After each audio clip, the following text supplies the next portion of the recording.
sorry, sorry. I walk you out, baby, in the morning dew. Ooh, yeah. So I heard that man cry. So I heard a young man crying. You didn't hear no young man cry.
Got some drums going. I'm trying to think. Is this something I should recognize? I don't know. But you know at least one of the three musicians in this band. It's almost open. Ringo? No.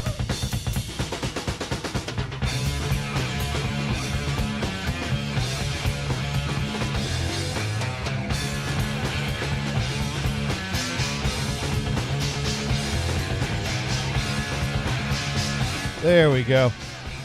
Yes, we're at that period in time right between the deaths of two of the three members of this band. And so I play the song that heavily features the one that's still alive. But I like all three of their contributions to this song. So we're talking about Grateful Dead. No. Not a recent death, but a death at this time of the year. One of them died on the 13th. So tomorrow will be the anniversary of the death of the bass player. And then the 10th is the anniversary of the death of the guitar player. That was Beck Bogert to Peace, is what that was. And the band was who? Beck Bogert to Peace. Wow, that doesn't ring a bell at all. Well, you know what Beck would be in that. I said you know one of the musicians. So what? So Jeff Beck. Jeff Beck, yeah. Jeff Beck, Tim Bogert, Carmine Apiece. Okay, where's my microphone? It's over here. Jeff Beck passed away January 10th, 2023. Tim Bogert passed away Well, why'd you January do that? 13th, 2021. What? There. So I figure I play. Okay. So I figure I play a little Beck Bogert Apiece to open the show today. There you go. That's There we actually pretty cool. Yeah. Yeah, it's not bad. So we are here. Oh, you know, because I'm thinking about it, we could actually open the show because this is everyone's favorite internet radio show. Insert title here. The show that really hasn't changed names in a long time. But we're here. Mars is here. Brian's here. I'm here. And we're waiting for Sparky Toaster to be here because, boy, do I have a conference room story for Physically, today. mentally, I'm still waking up. If that helps. What's that? Physically, I am, but mentally, I'm not. You're Not not. yet. I'm You're working not. on it. I'm working on it. So you have the song with the drum solo, what song is that? That was Morning Dew. Um, That was on their live album. Is that okay to play something called Morning Dew? Is that part of Twitch TOS? I don't see a problem with it. Well, the show didn't start yet. That is true, Brian. That is very true. Oh God, do I have everything I need? Let's see. I need multivitamin. I'll be right back. I need some multivitamins before I Multivitamin. start. You need an IV drip of coffee. Take your meds, everyone. Good for you. Take your meds. Take your beds, especially Lulu. But anyways, on that note, we are here. Wow. So that is a 14-minute song. 14 minutes and 11. If I didn't Right. like Lose only Myself need with something You a is day, a I'd be 10-minute full bottle and at 49-second I'm gonna song. headphones. Yeah, they were a band Huh? based on jamming. Yeah. What kind of jam? Blueberry, blackberry. Rock jam. Rock jam. Rock blues jam, right? You know what? If you're turning jam into from rocks, I'm impressed, Brian. But yeah, Live in Japan. Yeah, well, they put out the Live in Japan album only in Japan, so for a long time you could only get that by buying an import copy. But a few years ago, actually before Jeff Beck died, they put out a box set of 2 live concerts that they had recordings of, and that set's still in print on vinyl or CD. But Which only also, the real collectors have them all, right? well, I have a vinyl copy of Live in Japan that I actually bought off of eBay in college to get a copy of that, which was Did you have to deal easier. with region coding? No, because it was vinyl. You didn't have to have a special needle to play Japanese It's songs. it's the Australian records that you got to get the special turntable for that spins the opposite way. Oh shoot! I love it. I'm glad that one worked. I love wasn't it. sure if that one was going to work or not, but it did. I didn't know if we had to deal with NTSC or PAL connection on that one. You know, it has to spin slightly faster. You know. Right. No, it's the same type of vinyl. So yeah, I picked up a copy of that in college off of eBay. One of my earlier eBay purchases, probably one of my eBay purchases that I walked to the post office and bought a money order and mailed it out. Like the first year I used eBay, it was common to mail people checks. A year or two in, more and more sellers were not accepting checks. I think I used PayPal back in the day when I first Yeah. started. Well, I signed up for eBay before PayPal was a thing. What? There's a dance. Did I miss it? Is he doing a four? Is he doing like the 4-step? What's he doing? The What kind of dance? Watusi. Dude says there's a dance that Sparky's at. Sparky has got a tab open that's got some dancing in it. So you know Oh. what that Is means. it's like Solid Gold Hit or Soul Train or That what? means that next to our tab is something else, which makes us. Is my image not working anymore? Oh, there we go. We are booby adjacent is what we are, Oh. because our tab is right What's next to adjacent to that? right. Our tab on Sparky's computer, the tab with us in it is adjacent to the tab What- with the But what if With he the has boobies. horizontal tabs? what's that? What if he has horizontal tabs turned on? We're still adjacent. Oh, we're not underneath. Adjacent counts in all directions, right? Okay. Okay. I'm going with it. Well, I mean, Gators. I like the fact with the was it is it vertical? If it's vertical, then the dancing's on top of us. Oh, okay. You know, that's how it should be. If it's it's up- horizontal, Wait, it's then above us. I'm like looking up their versus beside us. skirts right now. Then, that's not cool. That can't be TOS. You don't want to look up and see it. You don't want to see under the skirts. I mean, I have the mirror I mean, down here. I just do, can't but I see don't 'em. want to look like a prevert or something like that. No, Gators. No. This is what you do, Gators. You just put a mirror on your desk, so you're constantly looking down at your keyboard, quote unquote. Uh huh. Yeah. Hey, Mod Pro. Mod Pro I rates didn't it. do it. Oh Gators' my! fault. I am joking. I would never, No, Look up a Mod woman's Pro's being skirt. frozen out by the wind in the unless in the she sleet invited right me now. Poor Mod Pro. to. You need to park it, girl. But I'm here. You're here. Let's see. Oh, so hey, dude, I by the way. this past weekend I had my we had our New Year's celebration. Well, Did a nice little round trip drive to Jersey and back on Saturday. that. That worked out. Oh, so the poor students in Port Mod Pro. They made them go outside. It's like 2 Boy. degrees. It's like -2 Celsius or something there. Oh wait, 30 Fahrenheit. That's not bad. That's not bad. Yeah, but they have rain and sleet right now too. I've probably been in California too long. Yeah. 40 is fucking Yeah, it's freezing. all ice. Yeah. Yeah. Yeah. Wuss. Yeah. Oh, Yeah. minus Yeah. 1 No. C, I'm 30, sorry. 30 is below freezing, but I've when I see single digits on my on my thermometer, I know it's going to be a unpleasant walk to the train station. You can't get someone to give you a ride? Well, I could drive, but I have to pay for parking. Just remember, if it's No, ice, give you a it's- ride so you don't have to leave a car there. Well, but I walk to the train station at 6 a.m. Um, I'm not waking my wife up for that. I'm buying some of that. It's a heat 15-minute shielding walk and down the street. Yeah, I'm buying some of that heat shielding and putting them around that. I think they I'm a- make socks for those too. I'm a grown-ass man. I have a coat. I have a hat. Yeah, it's unpleasant, but you suck it up. You do it. Come on, brothers, come to Toronto.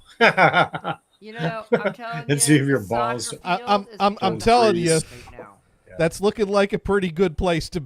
That's looking like a better place to be than here right now. In some ways, yes. Not to Right, do with the temperature. Right up to do with the annexation, but we'll just steer away from that for now. Do I not count since it's 60 degrees and I have my heater on? I've been to Toronto once. It was I've been to Toronto. I saw the falls. So it was I went in that one. unpleasant, Yeah. mainly the because falls are of other nice. people that were present. But Oh well.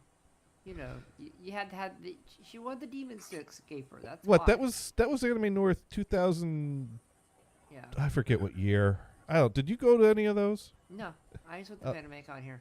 I never went to Okay, Anime so I would have never I- saw you What are there. you talking about? I ain't spending money to go see her. Well, there are other What are you people talking there. about, man? There were other people there, but Sparky Toaster is in the house. Hey, Hey, Sparky. Sparky. Sparky. Oh, that's not clap. That's clang. Did, That's clap. did they come to their crescendo when they're dancing, Sparky? Is Clang Klingon? I did watch that episode of Frasier today. Wow, You dude's, don't- dude's telling him. Look at that poor dude, poor Sparky, yanked away from the dancing. Can you do like a hat? Do you have an ultra wide monitor? You can do half and half on a Yeah. screen. Bob Pro ready again. Yeah, Mars has paid money to see me, Johnny. No, we were talking about someone else. That Mars might pay money to see you. He definitely wouldn't pay money to see the other person we're talking about. I pay to see Mod Pro. That's fine. Oh, yeah. That's a good passport. Me, I do Mars, fine going we're to coming Toronto out there. someday. We're taking you out to Yeah. dinner. Yeah. Tams, Yeah. on the other hand, can go to hell. The problem is, if I go to Toronto, Mod Pro is going to expect me to buy her keg, and I don't know if I can afford a keg, but we'll see how that goes. Or what? The keg is a food establishment. Oh. Well, if I got to go there, I got to bring a cheesecake, I think. So we should talk about now. Modpro got a $100 gift card for the keg. Oh, That'll Modpro's handle taking us Modpro's out to bill. dinner. This Yeah. is nice. This is shaping up nicely. Yeah. I just got to get a passport. Yeah, I got You don't have one? to us at some point. I have No. a niece that's getting married either in the UK or Rome, and I have a feeling a passport has to be done. I got a real ID, and I'm a boring person that doesn't leave the country. But I should probably get a passport at some point. This friend of mine has a passport and he refuses to get a real ID. Just get it, dude. And he's got the passport. I- That's super easy to switch over. That's not a problem. I got rain stains on my birth certificate because it downpoured the day I had the appointment with the RMV to get the real ID. Oh It shoot! was all right. Yeah, Run! Gators, I had everything in the folder. It's Hmm. rainproof. It's fine. I couldn't find a folder that day, and I had You the couldn't find appointment. a folder. I couldn't find a folder. Could you roll it up and stick it in your back pocket? I think I kind of hovered over it and ran, and it's fine. How about one of those vanilla envelopes? I didn't have one. I couldn't find. I didn't think I'd need. I made the appointment. The day came. I had the social security card and the birth certificate and blood sample, urine sample. No, Right. right. They have plenty And of urine Those samples right two outside the pieces building of now. paper get the job done. I'm pretty Yeah, sure. usually, yeah. Yeah. And I know where those two pieces of I was in and documentation out in are. 20 minutes, but Yeah. I didn't have an appointment. I had to make an appointment. I was in and out, but my town has an RMV, but my town's RMV is very stripped down, doesn't do certain services. Is So an I had to RMV drive different from the a few DMV? towns over to an RMV that could do real IDs. Wait. Is an RMV different from a DMV? Yeah, it's what Massachusetts calls them. Many states have DMVs, Department of Motor Vehicles. Right, and like in New Jersey, I grew up calling it the DMV. I moved to Massachusetts. I saw signs for the RMV, Registry of Motor Vehicles is what that is. Recreational motor vehicle. Registry. Oh. I So, like recreational better. Okay, yeah. Well, we got recreational things here too. I know. Um, We've heard the Dune and Johnny show a couple times. dear. I got some good coupons on my floor that it's I don't like have TSA pre-check. I should do that one of these. Was it? There's another one that's clear too, right? now Dune writes in Johnny doesn't have TSA pre-check, but he has used it. Now I think sometimes a ticket comes with it, even if you don't What? have you it. pay, you have to go, I've never seen that on my tickets. You know what? I don't even know. All I know is I was on a line. I was told it was the right line. When I figured out that I didn't think it was the right line, a guy kept heavily hinting at me to shut up and move along. Yeah. Not in those exact words, but I could tell there was a vibe of shut the fuck up and move along Gator, Right. and keep this is your when you shoes nod your on. head and you do what the nice fellow says. Was that just another customer, or was that the security guy? The security guy, because the security guy was instructing people to put everything in their bags because they don't have the bins because they don't require you to pull things out. And You don't have to take your shoes off now anymore, at least. So that's good. at the time, the normal line, you take your shoes off. The pre-check, you wouldn't. And so he was given instructions of, keep your shoes on. And I'm like, wait, where is this? Like, keep your shoes on. And I'm like, I don't think you're here now. Keep your shoes on. Move Because forward. He doesn't want to deal with the crap of pushing you to another line and stuff. So you know what? Just shut up and go. I was Mr. Law-abiding over here was willing to exit the line and walk my happy ass to the other side of the airport to get on the line he's supposed to be on and do things Here's my right. question. That's why I got there 3 hours early to have time to make fuck-ups like that and do them right. This guy didn't want to deal with a situation of calling late to the fact that someone let a person get on a line they weren't supposed to get on. It's just keep the line moving. It's not a big deal. You're the right color. Did I say that out loud? Yes, you did. I'm pretty. You I'm said not that exactly out loud. I see. So I'm not pessimistic about the state of the world at all. Not at all.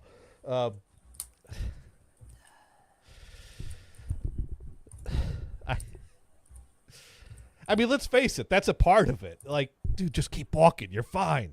No, basically, Gators. Basically, you're in the line. They're like, Yeah. you know what? Just keep going. If the nice officer says keep going, you keep going. Yeah, and that's what I did. I picked up on the social cue, a Nice. little delayed from the average person, but I still picked up on it. And I'm like, oh, I get it. Wink. You're not supposed to say wink, idiot. Let's see. What is the word supposed to? Doink. Doink. I don't think so. My favorite was I don't know if you ever watched Arrested Development, but there are those there's the character of the what was he the eyes and ears guy. It was the guy that played Super Dave was playing the role of this guy because since the father was under house arrest, he walked around with a camera on his head and an earpiece in his ear and say anything he said. And one time he's there and he says wink. That he said wink. I love Super. No, idiot, you're not supposed to say that. He said that too. Oh man. Dude writing in, wow, I totally backspaced the shit out of what I just typed. I'm not.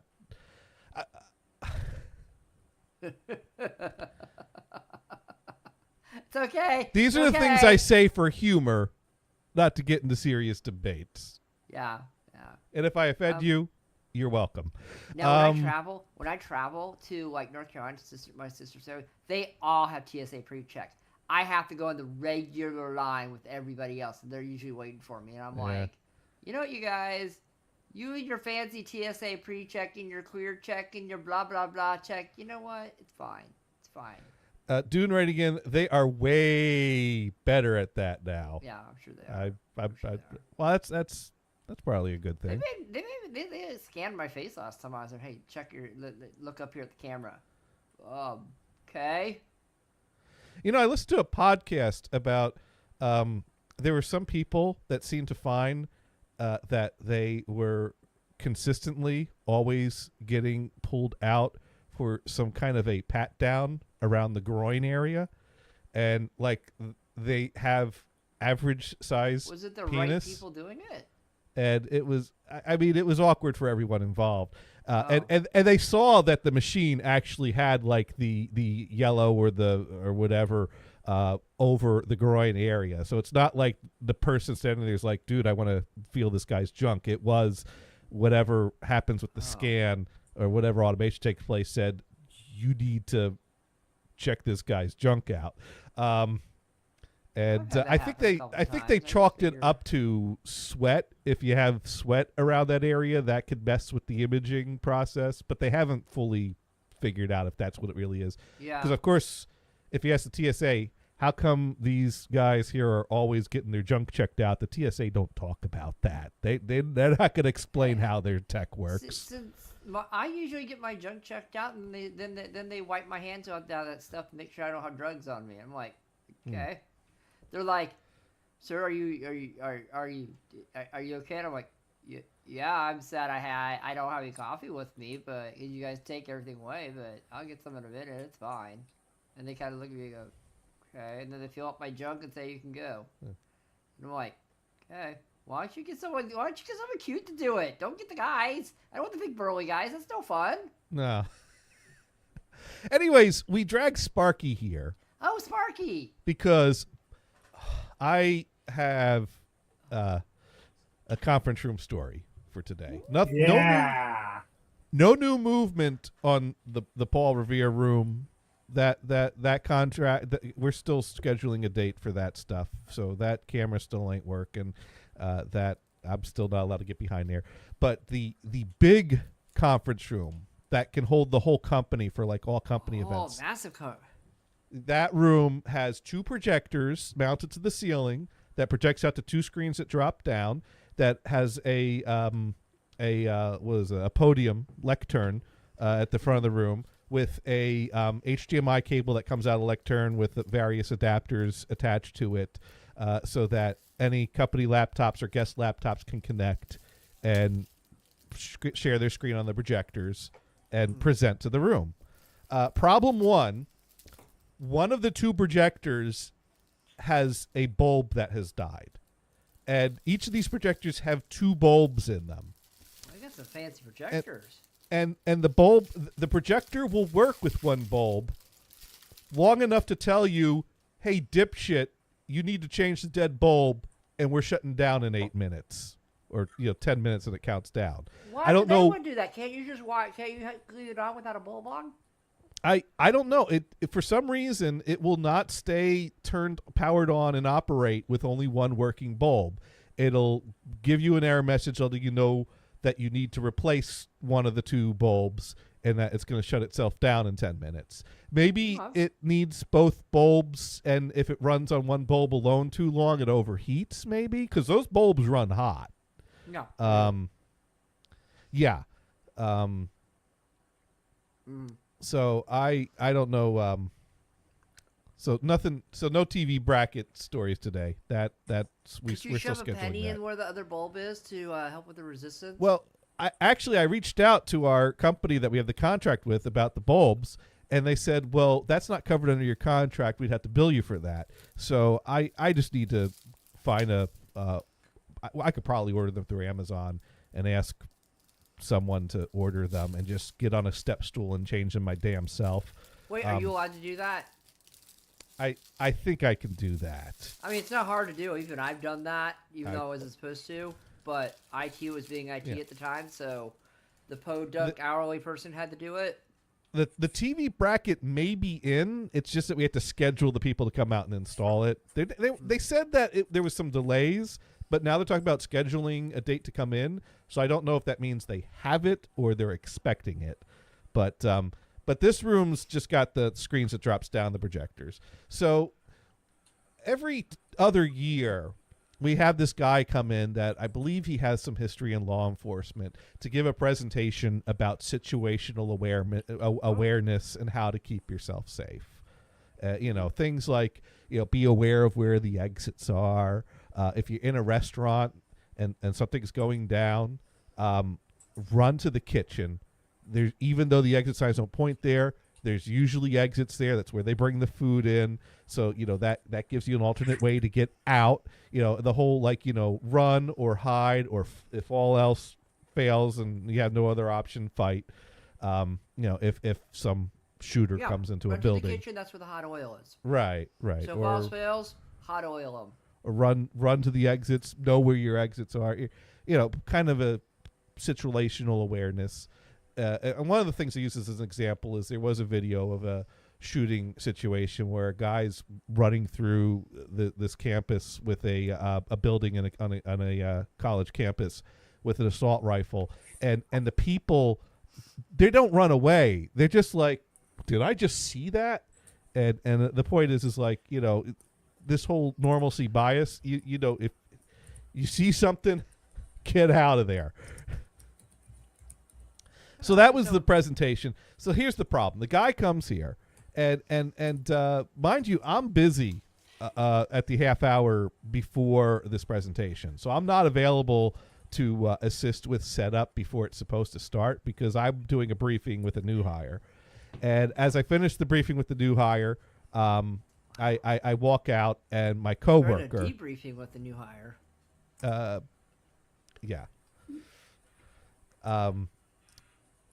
And my coworker is kind of a little frantic in the middle of something because my coworker forgot to bring his badge today, so he can't get into the lab without someone else letting him in. So he's like, "Oh, good, let me in the lab." Like, I'm sorry, sir, I don't know you. You don't have a badge on. I know him. Who are you? So it turns out, for some reason, this guy's laptop is a Lenovo ThinkPad of some sort. He connects the HDMI cable to his laptop, and it won't come out the projector. So he's getting to the point where he's like, well, let's see if we can get you one of our laptops to get your slides onto, and you can present from our laptop. The problem is we don't have an easy way to get the slides on the laptop. It's like, could you email them to yourself? He's like, no, there's like 3 videos embedded in it. It's too big to email. And it's like, well, we can get a USB key, but we have security policies that block USB drives unless we get them exempt by security. So I'm like, okay, I think I have a USB key that's been exempted. I think it's near where I sit. So I run to the lab. Well, first I go to the conference room to take a look at his laptop, see if I can get the video working. Let me see for myself. Sure enough, I connect the HDMI cable. No video. I connect my laptop. Video comes right out. So the projector's working. The cable's working. But for some reason, our video system is not handshaking the HDMI with his laptop. And I don't know. I don't know why. I do not have Brian muted. Nope, I can talk. I'm just letting you guys do it. Otherwise, I'd be interrupting 2 people. Now, Dune writes in, hey, you know what will almost always fix that? A USB-C to HDMI. I've used it for many peeps. Yeah. That did not fix it this time. Because sure enough, his Lenovo laptop does have USB-C connections on it next to the HDMI connection. And I have an HDMI to USB-C adapter. And that's how I was using it on my laptop. My laptop projected no problem out the USB-C through the adapter. I connect the USB-C adapter to his laptop. His laptop makes a sound that detects that it's connected. No video. I bring up the display settings. It doesn't see a second display to send to. I use the F7 function key that lets you decide extended, mirrored, whatever, and I set it to mirrored. Still nothing. Still not seeing a second display. So that's not working. HDMI is not working. Sparky writes in, you mean to tell me I could have peed on all those fences growing up and was scared into not doing it? That's according to Mythbusters. I don't But the know that I scientists believe don't use them. on the electric fence. What's up? I I don't know. Someone once told me they knew of a situation where a kid had peed on an electric fence and got a shock. They peed on the third rail of a BART station. So I watched that Mythbusters episode. I saw it. I don't feel like they really fully replicated a proper stream of urine. So I'm gonna say Mythbusters says don't do it. Mythbusters says it's a myth. You won't get shocked. I'm gonna say don't test that theory. What they didn't do, Gators, is what they didn't do. Yeah. The reason the reason the electric fence gets you is all the sugars are from the beer and stuff in it. So what you're gonna have to do is you're gonna have to figure a way to get the sugars from beer into that stream.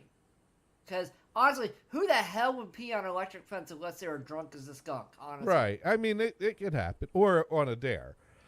So back to the conference room. None of my And don't put your tongue on a Flagpole. Flagpole. or a street sign. Right. My brother did that once. How'd that go? Got stuck. Oh yeah. He thought it was a joke until his tongue actually got stuck.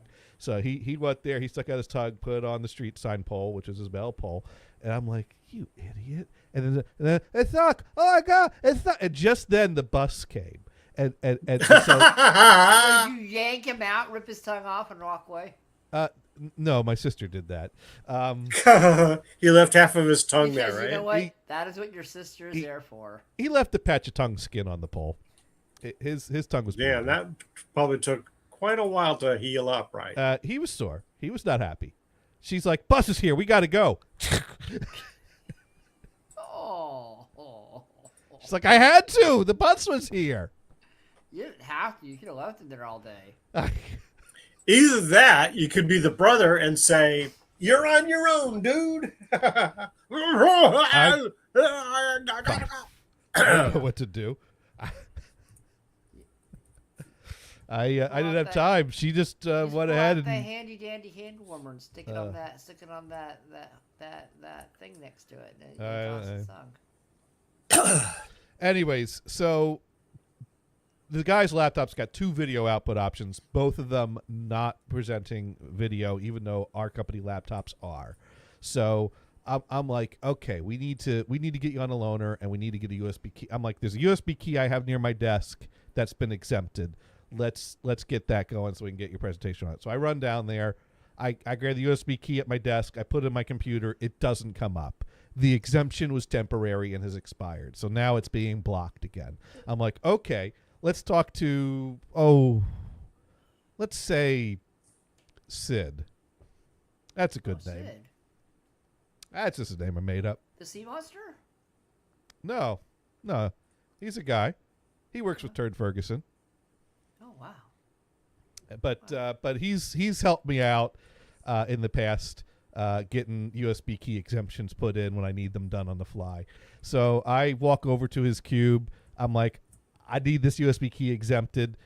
Do you need me to pull up the code off of it? He's like, oh, just put it in the computer. Tell me the name of the computer, and I'll see it being blocked in the system, and I'll tell it to allow it. So I put it into the loaner computer. I tell him the computer name. He's like, it's not coming up. I look at the loaner computer. It's not connecting to the Wi-Fi. I go to connect it to the Wi-Fi. It says, you don't have a certificate. So I'm like, oh, fuck. So I connect it to my laptop. I'm like, okay, look for the USB key that connects to my laptop's name. Exempt it. I give the key to my coworker. I say, get over to the, our guy that's basically standing in front of a room full of people unable to do his presentation for like 10 minutes now. Get his presentation on this USB key. I'm going to get this laptop to the lab. I'm going to get it online. Sid's going to get this exempted. I'm going to come back to the lab with the laptop, USB key. We'll have the presentation. We'll get it on the projector. We'll be good to go. So my coworker comes back to the lab with the USB key, says, okay, the presentation's on this key. Because that part was easy, because this guy's laptop has no policies blocking USB keys. So he got the presentation copy of the key. He puts the key in the laptop, got the laptop online, got on the Wi-Fi. USB keys not showing up. Disconnect, reconnect, USB keys not showing up. Disconnect, reconnect, USB keys not showing up. I walk over to Sid's cube. Sid, nowhere to be found. Like, oh, great. The exemption's not working. The presentation's on the USB key, but it won't work with any of our laptops. Can I ask a question, Gators? Yes, you may.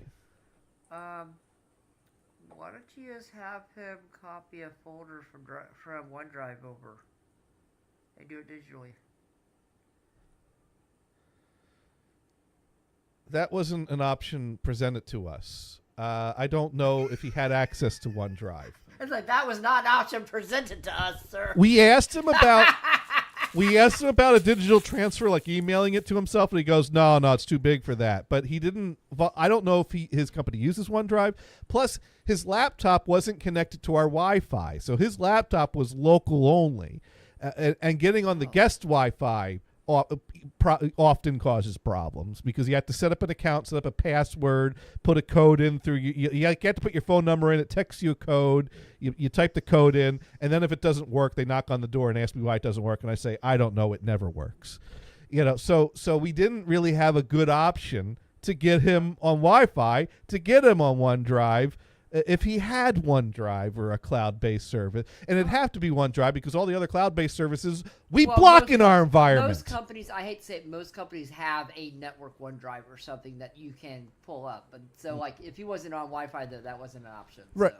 Right. Yeah. So we had it on the USB key that Sid's exemption wasn't working. It turned out Sid couldn't find it in the system. It didn't pop up, and he sent me a message, and then he had to go somewhere else. So he was no help to us. He tried. That's kind of a priority getting that crap up, dude. So then I go rooting around in the lab. I find another USB key that is still exempted, but it doesn't have his presentation on it.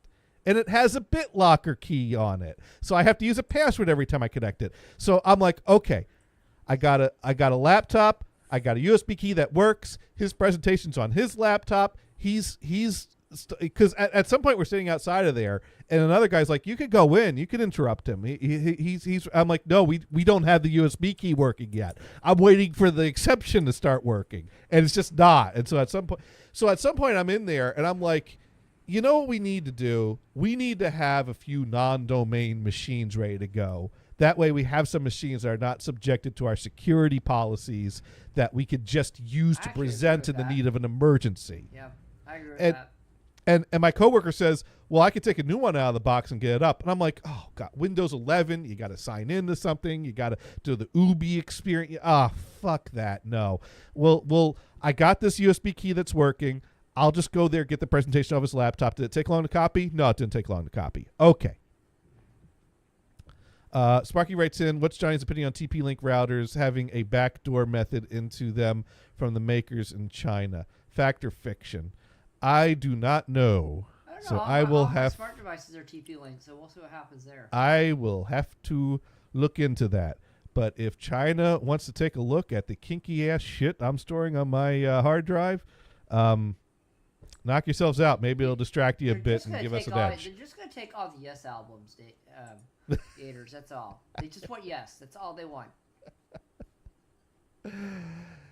Anyways. It's like, we have the raw data. Yes. Thank God. I don't know. I think the most secure computer is the one that you don't connect to a network. But then again, that's a very defeatist position to take. So I don't know that saying, well, don't even try is a very good angle to take. I'll have to get back to you on that. So anyways, I go back into the conference room with the USB key that works. It doesn't have the presentation on it. The laptop that works. And at this point, he started giving the presentation without his slides. He's looking at the slides on the screen to keep his place in the presentation, but it's mostly bullet points that he's talking about. So he's kind of given up on us and is just presenting with no slides behind him, which is okay because only one of the two screens was working anyways, and it was the screen closest to the big windows with the sun shining in, so it's not like you could even see that screen that well anyways. But I get in there, I connect the USB key, I find where the presentation's saved, it's on his desktop, I drag it into the USB key, and he comes over, he needs to change a slide to see what his next bullet points are to keep his... I've seen him do this presentation before. He did it much better 2 weeks ago when his laptop was working. He did not have the same charisma this time. I could tell we flustered him. Oh, he was probably like, yeah, you guys beat me off. And he was very polite, and he thanked us when we did get it working. But, like, you know, we threw him off his game. It wasn't as good of a present. The content was there, but he just was not... He didn't do as good as he did 2 years ago when he last did it for us. Doing right again. Style. He should have done it kindergarten teacher style. Like a chalkboard with some colored chalk or something. We don't have like a marker board, or we don't. It's all slides. Gators, do you not have like a projector. permanent machine in that room or anything? You could just like pop the USB key and then authorize it that way. Sometimes we have a easel with a big pad of paper and some markers, but I don't think that was. Oh, that's there for today. Windows or Draw though. That is. I mean, you got to play Windows. Like, guys, I'm supposed to give you a presentation, but now we're forgetting it. Win, lose, or draw. Let's go. Now, Sparky writing in Charlie Brown teacher style. I don't think he plays trombone, though. Well, you could play trombone, can't you, Johnny? I'm a French horn player. Well, I know, but I mean, French you could. horn, trombone, You that's could. the same to me. I could probably manage the Charlie Brown sounds. What's the difference between a French horn and a trombone? When you use a lot more arm action with. The arm action.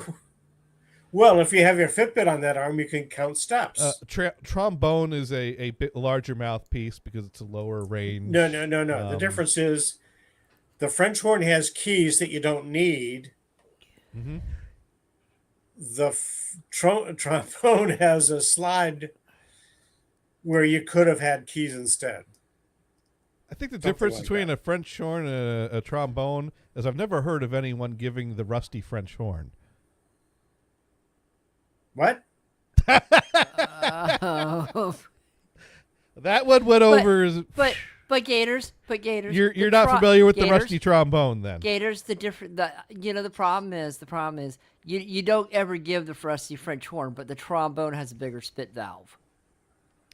I guess you could do a rusty French whore if you do that to I a French whore. I mean, I don't know if you want to do that either, honestly. Kind of use your finger action rather than your swinging action while you're. I guess that's what you could call a rusty trombone performed on a woman is the rusty French horn. I like Sparky's Yeah. answer. Yeah. Okay.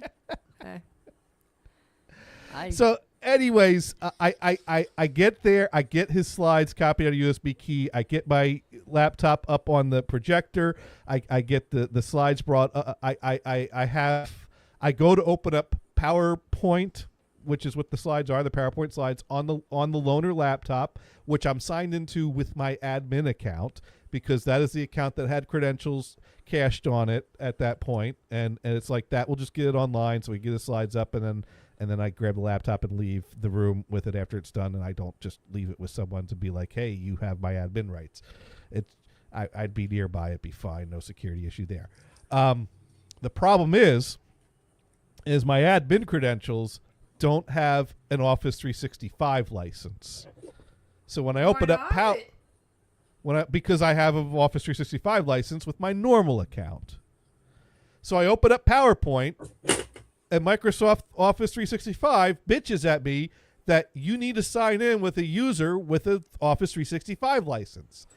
And I put in my normal credentials, but I'm signed into the laptop with my admin credentials.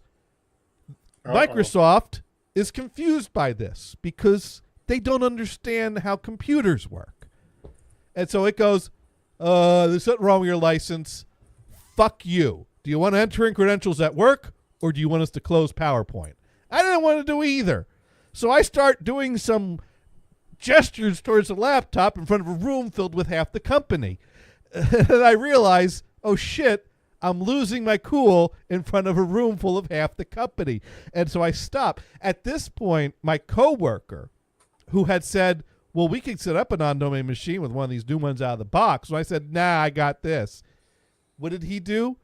He kept doing that. So when he sees me ready to lose my cool, he walks up to me and he hands me a non-domain machine that he had spun up at the time that I was doing all this. And here, try this one. This one's one of our newer Surface laptops, which has 2 USB-C ports on the side.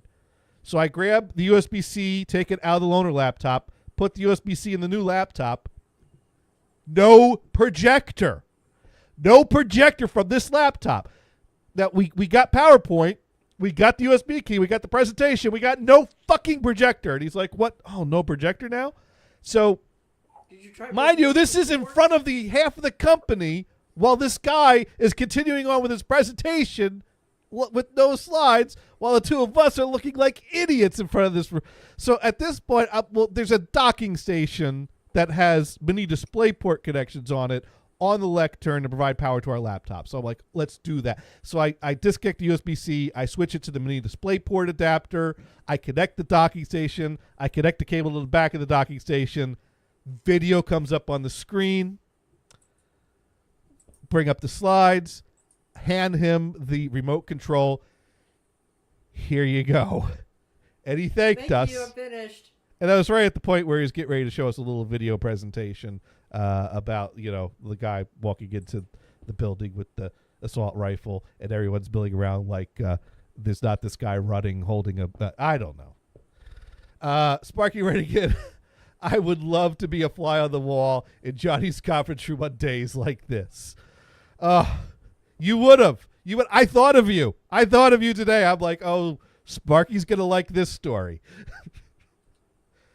Everything that could have fucking possibly gone wrong. And then the worst part is, I've sat through this guy's presentation 2 years ago. I was going to use this time to catch up on other things. But now that I've set up a laptop with my Avid credentials signed in, and I've set it up, I got to sit down and sit through this presentation that I've already sat through. I think I've sat through this presentation twice before, actually. So...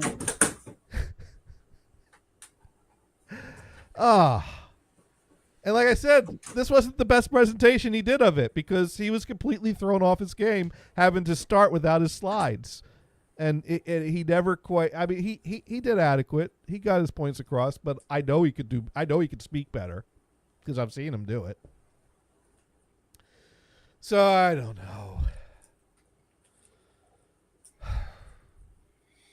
And of course, there's a part of me that when these things happen, I go in this mindset of, I am angry about this.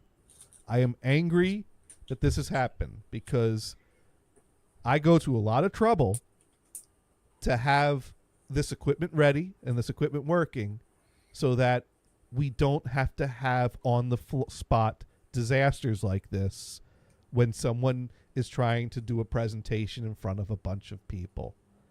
And so there's a part of me that really wants to say, we must find out what the fuck went wrong, why it went wrong, and make sure this fucking bullshit never happens again. And I'll use words like that when I open the ticket.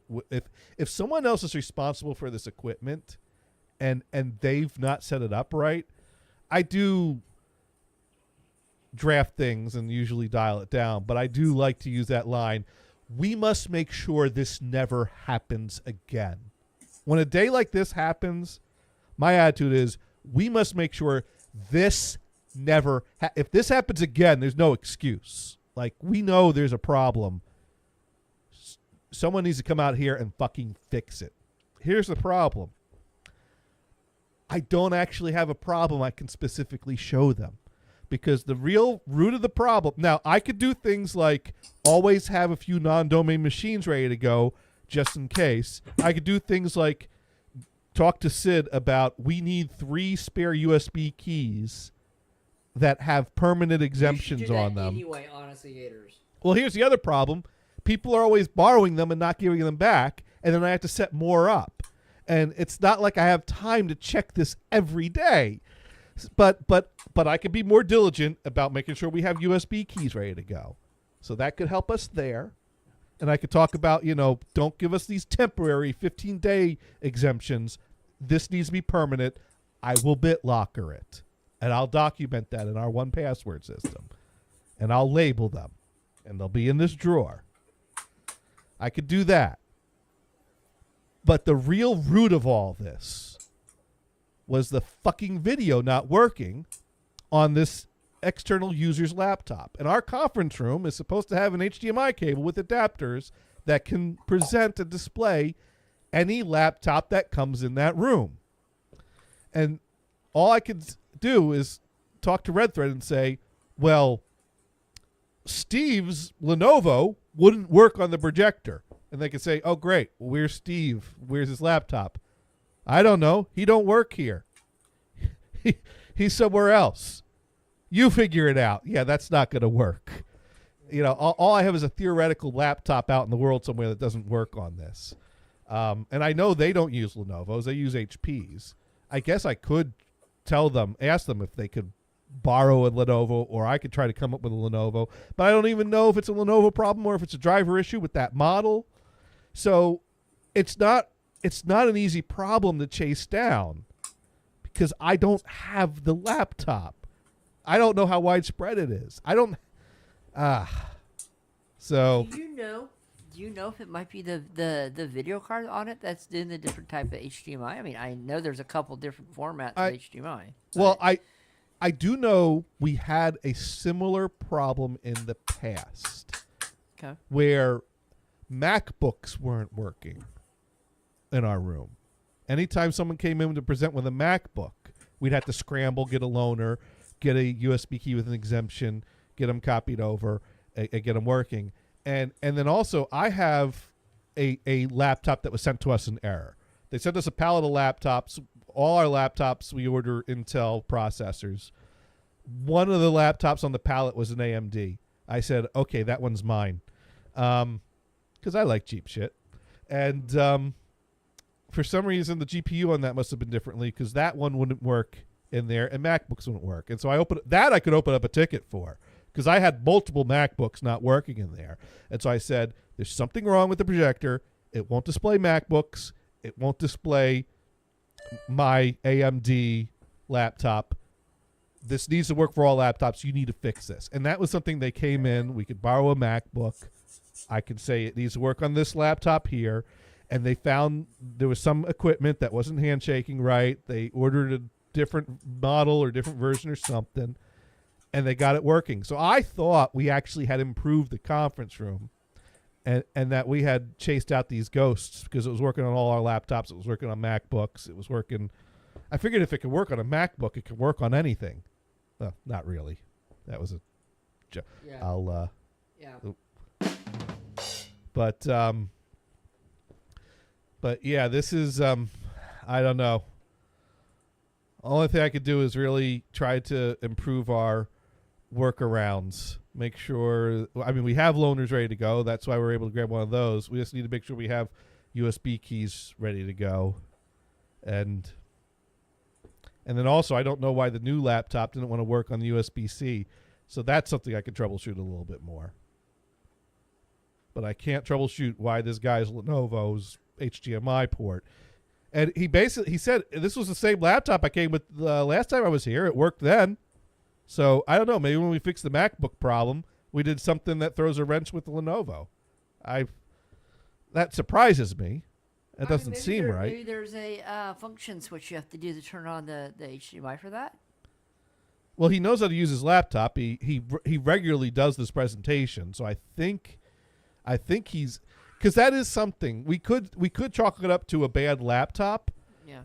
But part of this guy's job is going to different places and presenting slides. So I think that's a laptop that has been presented on a lot of different equipment. Mm-hmm. And so it seems to be... Well, if it's been 2-3 years since he's had that laptop, you tell him to get a new laptop. Just say, oh, no, that's your laptop. Get a new one. You need to go get a new laptop You know what? and come he would back. probably say, okay. Get a new laptop. Come back. We'll reschedule want you the in to new do your H- presentation you then. want the new the new carbons, X1 carbons. Those are nice. Go do that. Oh God! But that was. But other than that, it was a pretty good day. The IT department had a potluck, so there was lots of good food today. Oh, Nice. What did you bring? I forgot to bring anything, but they let me eat anyways. I'll bring 2 next time. Uh-huh. And then I got a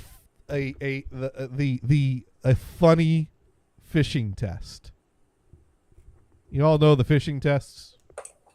Brian, you know what fishing tests are? Wait. With the lure and bait and everything? That's what I was thinking. Well, there's bait. There's bait. Oh, you're talking about PHI? You're, The so fishing- so the fishing yeah. PH So what? You're fishing. sending out emails to see who clicks on the fishing bait. Well, the security department is sending out emails to see who Well, yeah. clicks on the, and I don't know how many people click on them, but I know at least one person's clicked on a few too many to the point that they've had to have a sit down with their supervisor and the second in command at the company. And I know this because she told me that happened, and I'm like, why are you telling me this? I think she felt like since I'm in IT, I already know that she's on this Did list she and on get free thin lunch ice. out of it? What's that? Did she get free lunch out of it? No. So honestly, if I get free lunch out of it, She I'll- got a I'll free do- dressing down, is what she got. Wow. I felt That's- bad for her. That's I- something HR needs to know about. No. I mean, she, you know, it was you can't be doing this. You can't. So I know now.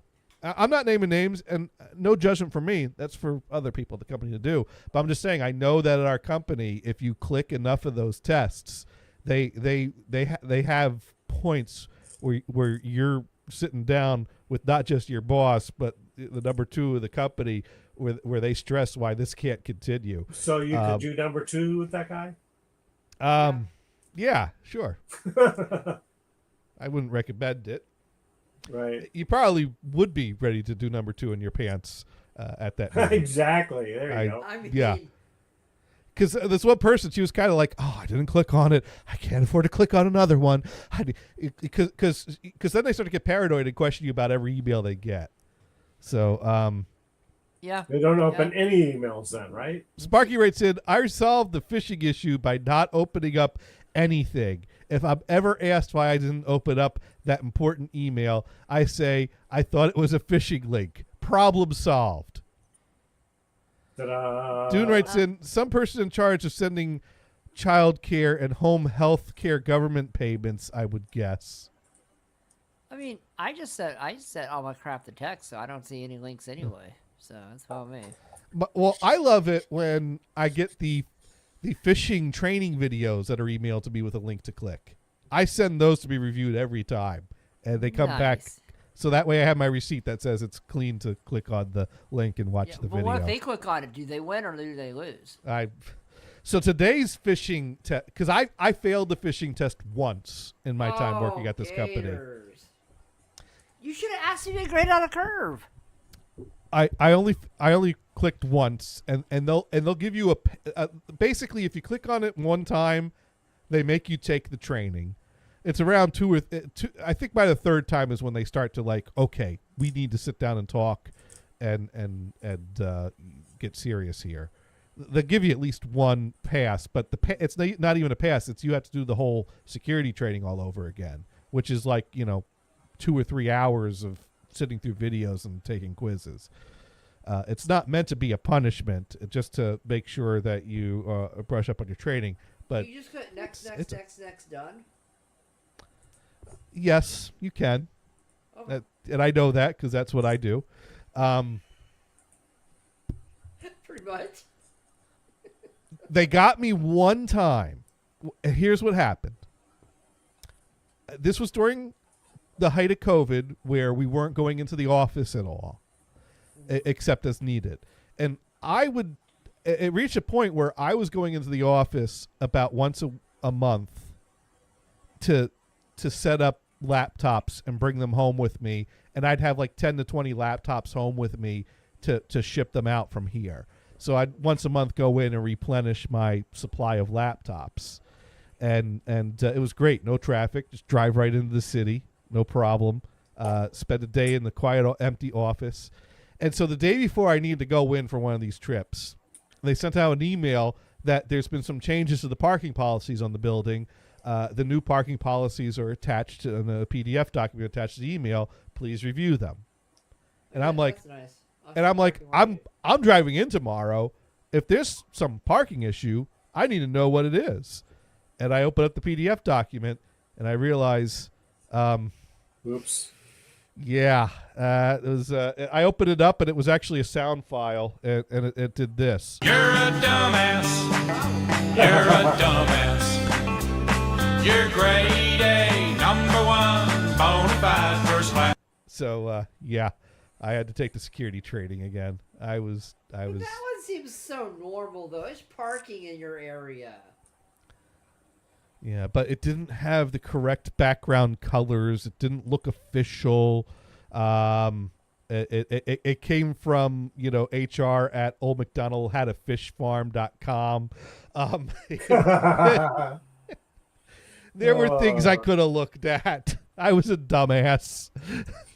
I would have sent text back and said, yeah, can you send me this in plain text, please? Because I can't read your PDFs. Thank you. Yeah, I should have. I should have. Yeah. I should have just deleted it and moved on with my day.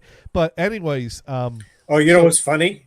I got a phishing thing the other day on my Yahoo account because I still I get use those all the that. time. It's great. I love Yahoo spam. yeah. But get this.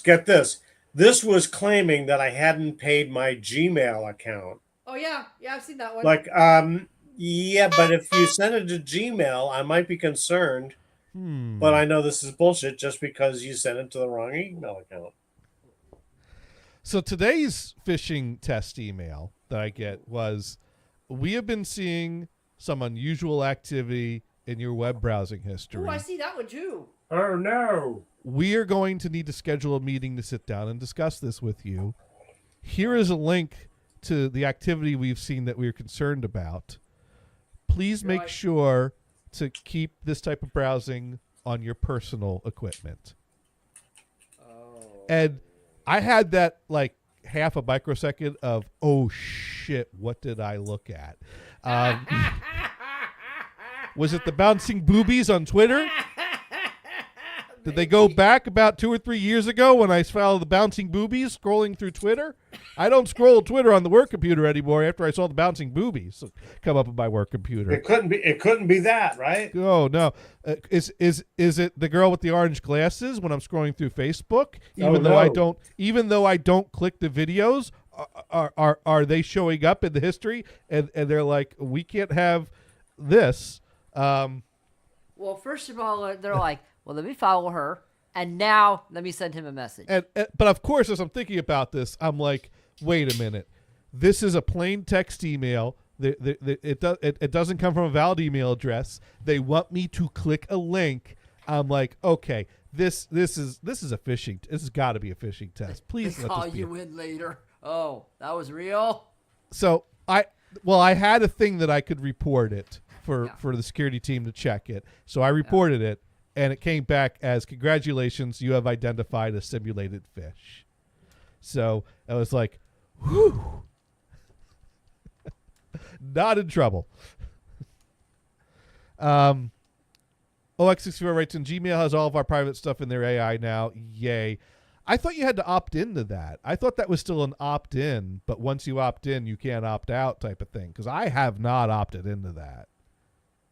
Although I am curious, I have not opted into it. Sparky asking, was it your banana cleaner link you said? Oh, that's a good one. I didn't even think about that. Damn, busted.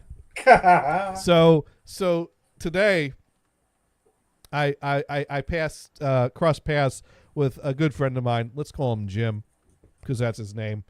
And I'm like, hey Jim, I got to tell you about the simulated fish I got today. He's like, oh, I'm like, yeah, tell me I got, the browsing history thing, so and while we're talking about that, the head of security overhears me and he pops his head out of his office. He's like, oh yeah, I saw that one too.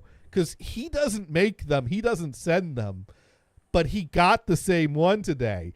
And he was like, ooh, I can't wait to see who clicks on that one. I want to see that report. So the head of security is, and I'm like, yeah, because now you got them for two things. If they click the link, A, they click the phishing link, and B, you know they're worried about what's in their browsing history. He goes, yeah, exactly. I'm going to have to check that out. So anyone that works with me that's listening to this, if you get that simulated fit, don't click that link. It's a double whammy.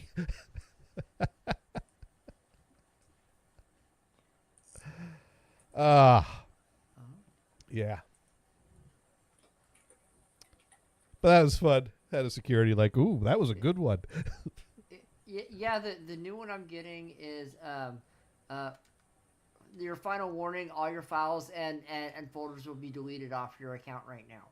You need to click here, and you can resecure your account just in case. I'm like, that's nice. I like the ones. You ever get the one that tells you like I've seen your browsing history, and I have to say, you have some good taste. So here's what I'm gonna do. I have never gotten that one. Basically, the threat is, and the other thing is that they link your email address to a compromised password. So they include in the email, like, we know that you've used this password. And when you see an actual password in front of you that you've used in the past, that's a little shocking. That's a little jarring. Yeah. Of course, it's a password that I've not used for a long time, so that's a little less jarring. And it's like, I don't, but still, it makes you read the rest of the email. And the premise is that we've hacked into your computer. We took control of your webcam without activating the light. And we took video of you watching some kinky shit and doing stuff. And we got a split screen of your camera and what's on your screen. And we're going to send it out to your entire contact list. If you don't send us, thousands of dollars you by, should send them back an email. Of course, it's in Right. Bitcoin, right? Fine. Oh yeah, in Bitcoin. You got to send it in Bitcoin. You say, well, who do you think I was saying? Who do you think I was doing that with? So, I mean, if you're someone that does that in front of your computer and watches some, things like they're describing, you might be compelled to send Bitcoin to, and the funny thing is they give you an opportunity to test the theory. Hey, if you want to test us, let us know, and we'll only send it to 3 of your contacts at first, just to prove it to you. Oh, shoot. Yeah, I don't think they get any takers on the test. And so the response is, so did the whole Nigerian prince thing not work out for you? Yeah. OX64 writing in, any company that's worried about what's in your browsing history is not worried about security. They just nosy as fuck. I do, well, I mean. Maybe not. Maybe not. I mean, I will say, when I worked at the bank up in Maine, it was the Wild West. Everything was allowed. There was no thought about blocking things. And then we got hacked. And actually, we didn't get hacked. A database on a server that was in our server room that a third party was responsible for that didn't update the patches for the database got hacked. And that allowed some modern day bank robbers to gain access to online banking login information. Oh, shit. And send phishing emails out to people to get people to enter in their password to log into the online banking to fix problems in response to these phishing emails. And then they could use that. Well, that'll teach them. I never can remember that stupid password. So I forget exactly how it all worked, but what it did was it gave them access to email people to fish for more information, and they were able to make withdrawals from ATM machines with cloned cards. And as a result, we actually blocked ATM machines from banking with us in 3 states because we were a local bank based in Maine that very little ATM transactions were occurring in the states that were doing these withdrawals. So that helped stave things off. And then once we figured it out, we send a mass email to everyone letting them know. But we looked really bad because we also had to notify people that their social security numbers were in that database and that was compromised and that they need to do some credit reports and check their stuff. And at that point, that's when we realized, oh shit, we need to review what we're doing security-wise in our environment.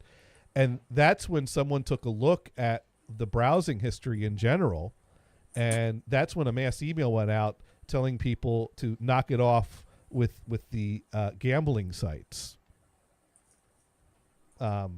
Apparently, that was one of the big concerning things they saw a lot of. A lot of people were browsing out to gambling sites during working hours on their work computers. There are people going to shopping sites, checking personal email, which is normal. It is very normal. Some people, very principled, won't do that at all. Some people do it on lunch. I've opened up Amazon to browse along, put things in my wish list, close the tab on my work computer. That's considered pretty normal stuff. Email, shopping, betting, things like that. So they basically sent an email to telling people no more personal use at all. And that ran into problems. Because then all of a sudden people are like, what do you mean I can't check my email during work hours? Mind you, Get a cell phone. this predates iPhones. Sure. So yeah, no, people do And then oh, by the way, don't use the company's iPhone or whatever right to do your personal business. Get your own fucking phone. But back then, the only way you're going to check personal email during working hours would be on the work computer. I got it. Yeah. Unless you brought a laptop with you, but even then you got to get onto Wi-Fi somehow.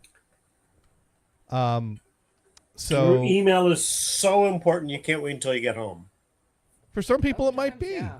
Right. Sometimes, yeah, honestly. You might have I don't know. Usually a phone call, cell phone call might be where an emergency comes to. But it certainly did get a lot of complaints about, and they, I think about a week later, they gave up on that and opened up email again. Then they tried to block all the shopping sites. Well, then all the people that ordered office supplies for the branches they worked at were like, I can't order office supplies. So then they opened up the shopping sites. So it was kind of an overcorrection. They went from this internet, we don't need this in the work environment. Typical. That's typical. I mean, yeah. I mean, and that's quite a thing. Time had moved on, and we reached a point where it's like, oh my God, people are doing all these things that we never had to worry about before that could be a threat. Let's just turn it off. And then all of a sudden, that causes problems. And, Management overreaction. But there were people that were going to gambling sites, and they basically sent an email letting people know, like, we're, whatever's happened up to this point, here's your warning, here's your one chance, knock it off. Although there was one guy that he did not get that warning. There was a branch manager that was browsing some porn sites on his work computer. That was happening at Tharco as well. Really? Yeah. I never heard this story. Anyone I know? Well, no. Do you have any sites? Tracy Bakewell, the network administrator before your time. Before my time. I've heard her name many times. She was actually watching about browser history. Okay. And was, I'm sure that she was told to do that. It's probably a good idea to get an idea of what people are doing in your environment, take a little look-see through, see if there's anything alarming. I'm almost surprised because you were going all over, especially back in the plant, that you didn't catch somebody with something going fishy. Well, those plant machines didn't really have access to I know most of the plant machines were just, in fact, a lot of them were just Citrix DOS. terminals. Yeah, or Citrix. Yeah, that's true. That Which that did actually have was one of the changes that Windows. they made. But no, At one time, some of the machines, like in the production office, or there's that one little tiny office way in the back. door 13. I'd probably. Yeah, uh, there was a computer there, and I know there was. what the hell's happening here? I think that's one of them that I was doing. And there's that Oh, little upstairs section, oh, the upstairs training room. section. I think there was some fishy stuff going on up there, but I don't really know. Well, I will say, the office in the back of the plant. I had to walk all the way back there, door 13. I worked there for at least 6 months, not even knowing there were computers back there.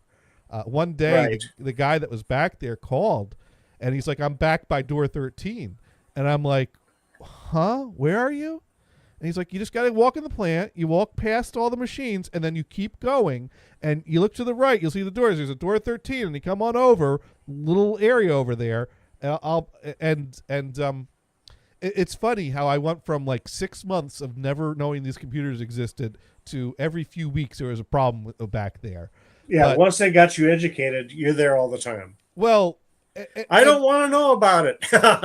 and it was legit problems. So I'm Sure. it's Sure. just like, what the hell happened that this was stable and now I can't get it stable again?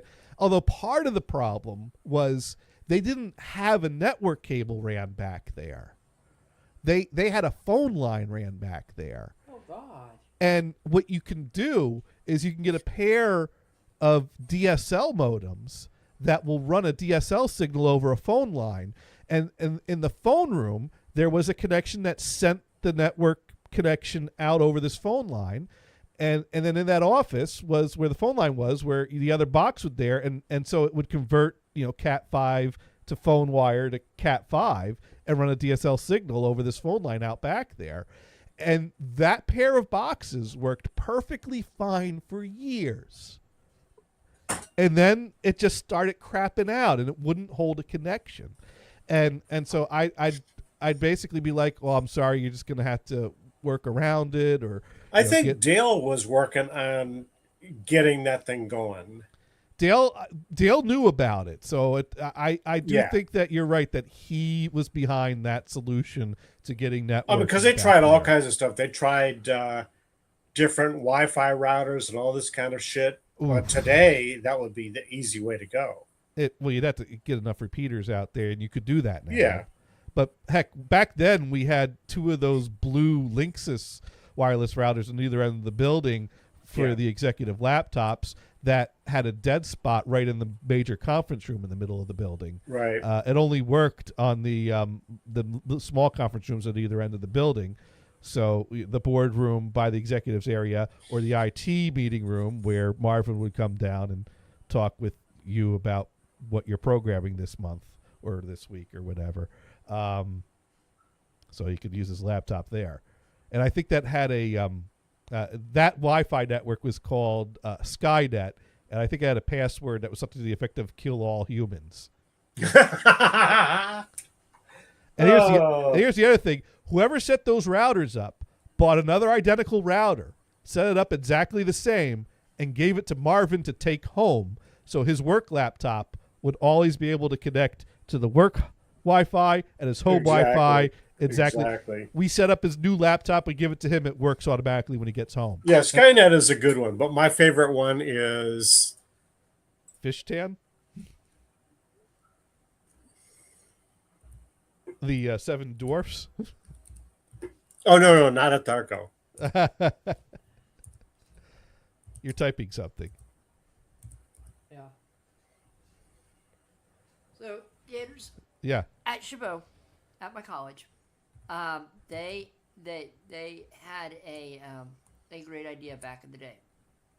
YouTube was becoming more and more prominent around campus. People were bringing their laptops in, surfing the net, and they found it a waste of time. And they said, okay, well, if you're going to use our internet, you can't do this. So they blocked YouTube for 3 days. They blocked YouTube for 3 days. Well, this is a college, and teachers, instructors would look at them and say, how come we can't get any of our videos? Nothing we show the students will work. It took probably 85% of the instructors on campus to yell at IT, and then they said, "Okay, poor decision," and they turned it back on. Because Yeah. honestly, I'm sorry, YouTube on a college campus might be a waste of time, but it's not a waste of time for the instructors who actually use it in their daily lectures. Right. Yeah. I mean, YouTube's got legit content on Yeah, it. no, no, anything. I mean, I used to rip videos off of YouTube all the time for my boss because she used it in her PowerPoints. She would have like half hour, 45-minute videos from Nova or the PBS or something like that. Yeah. She used because it was a physical geography class, so it was like weather and rocks, minerals, and stuff like that, and all this stuff, you know. So But yeah, it's like, dude, you can't just turn something like that off. So this is a Wi-Fi network name, I take it, Yeah, that yeah. Brian just typed in? It hurts when I pee. And the guy that was using it was a doctor. Well, you might want to Now see retired. a doctor. And he's not using for that that. anymore. Well, I Yeah. thought that was funny. And yeah, no, I saw that YouTube channel. That was cool. Referring to Sparky's message. The LAN, LAN of the free. We. So, anyways, it took me months to get this DSL working again. Like, because the boxes were just losing the sync, losing the signal, and not working. And so we had support on them. Like, I send them in to support. They test them. They send them back. I set them up. 2 days later, they're not working again. I ended up having to buy another set of these DSL boxes, or have Tharco buy another set of these DSL boxes from a different manufacturer, put those in. That solved the problem, but it took me months of dicking around with these boxes. And I don't know why. Like, when I sent them to support, they actually sent replacement units, and they still didn't work. But I buy a new set of a different model, and they work. So I don't know if the phone line degraded to a point that it caused a problem with this model, but the other, yeah, it was Door 13, man. So it doesn't surprise me that Door 13 would be a good place to view porn if you need to view porn in the workplace, because it's off the beaten path out in the back there. And I will say, I don't know if it was the same guy. I'm going to say that in my mind, I'm going to suggest that whoever was viewing porn back there was someone that worked there before I worked there, and I never knew the person. But the guy that was working there when I worked there, he would take on his lunch break naps in that room. So there were times there were times I go back there and he'd lock the door, so I always had Dale's skeleton key when I'd walk back there. Because too often there'd be a problem I need to go out there for. I can't get out there right away. I go out there in the afternoon. I walk all the way out there, doors locked. Because anytime he wasn't in there, he'd lock it. And so I always went with Dale's skeleton key. I'd walk back there. I hope you knocked first. I did. I didn't, because the lights were out, so I thought the room was empty. And so I'd unlock the door, I'd open it up, and I woke the guy up. He's like, "Whoa, I was just taking a little nap on my lunch." I'm like, "Yeah, that's cool. I'm just here to work on the He printer." could have been issue." in a much more compromising position. I never caught. You know what? Then I he never deserves saw a to be dick. caught. Never saw a dick. Not on the computer screen or in his hands. Never. Or Nancy, whoever he was banging. Oh, What? wow. Ooh. Someone was banging someone. No, I don't know of Brian- any of Brian that type of knows- Brian activity knows yet the Oh. truth. What's at going Tharco. on? Oh, you knew some gossip. What? You knew some gossip at Tharco. Well, not on the job. Oh, not on the job. Oh, that's right. You knew about people that were hooking up outside of the office. Some, not a lot. Yeah. No, yeah. Oh, there you go. Sparky writing in, you never saw Nixon? No. No. But I think I missed that reference.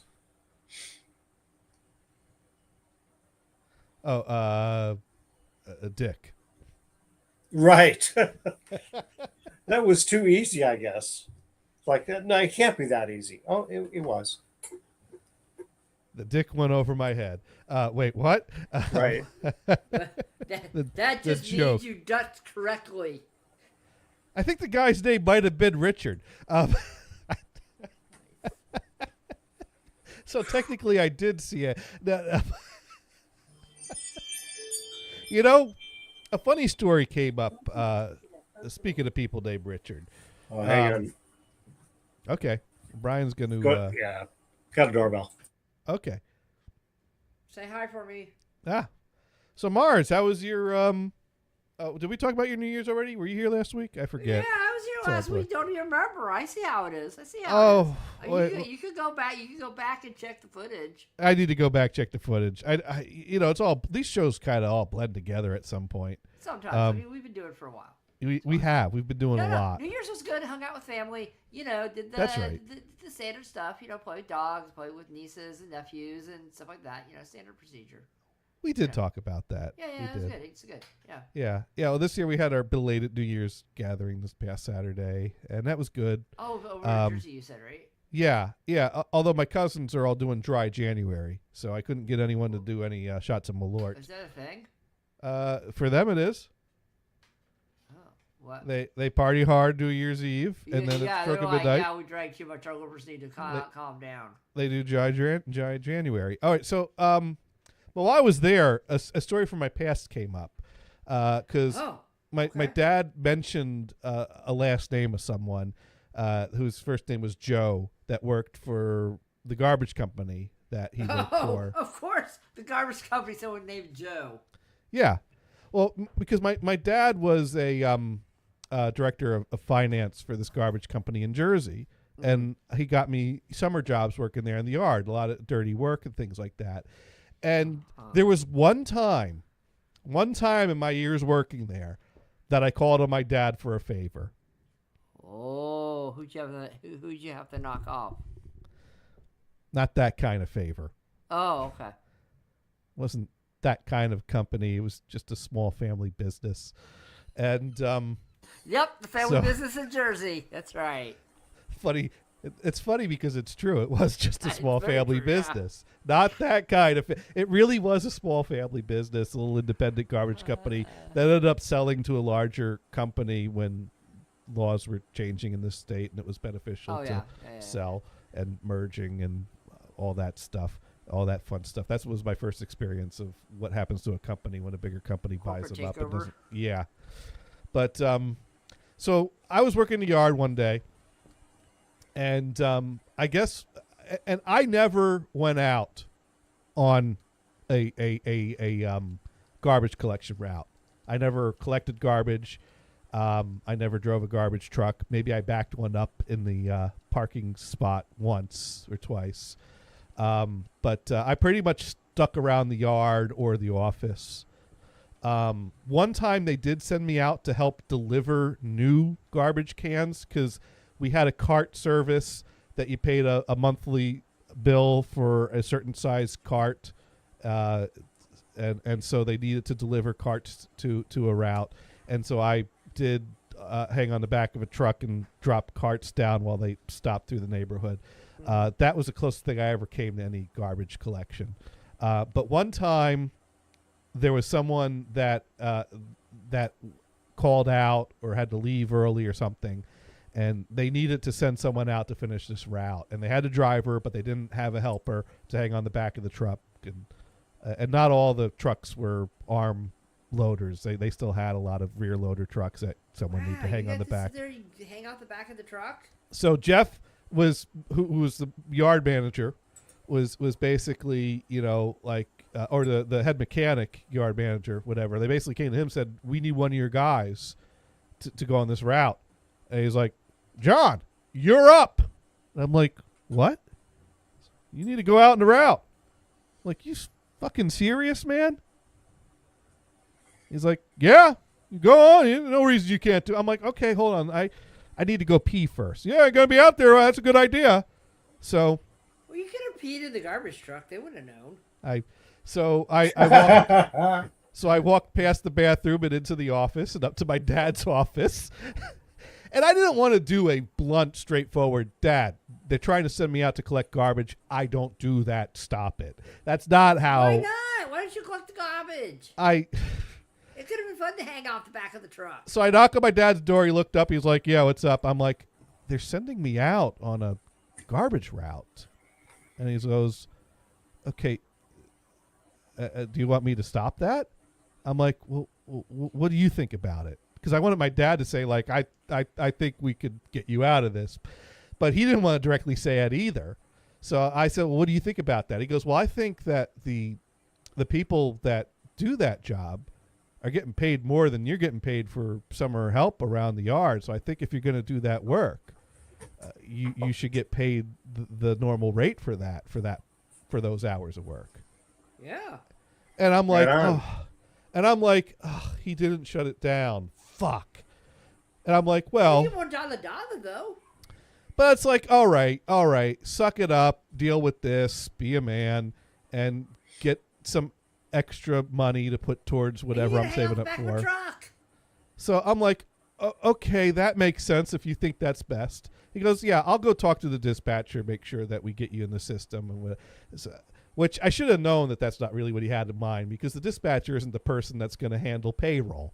So I'm like, okay, sounds good. So I go back. But he would have to approve getting you this higher No, rate, he right? just calls all the people. He doesn't. That would fall to payroll. But that would no, they don't make those decisions about the amount of pay. That would come from management I don't. or supervisor. But well, dispatchers. And then in the end, yeah, the HR would actually do it. Well, whatever Or payroll would happened, have to do it. Yeah. I walk back to the truck. My fate has been sealed. I have to hang on the back of a truck and throw garbage in it. So I get in the passenger seat. He's at the getting ready to pull out. Just as he's getting ready to pull out, I see Joe, the dispatcher, running over. And I'm like, hang on a minute. We need to let this conversation happen. And Joe comes over to, like say something to Jeff to the effect of, what are you nuts? You can't send him out there. There's a bit of this and that back and forth.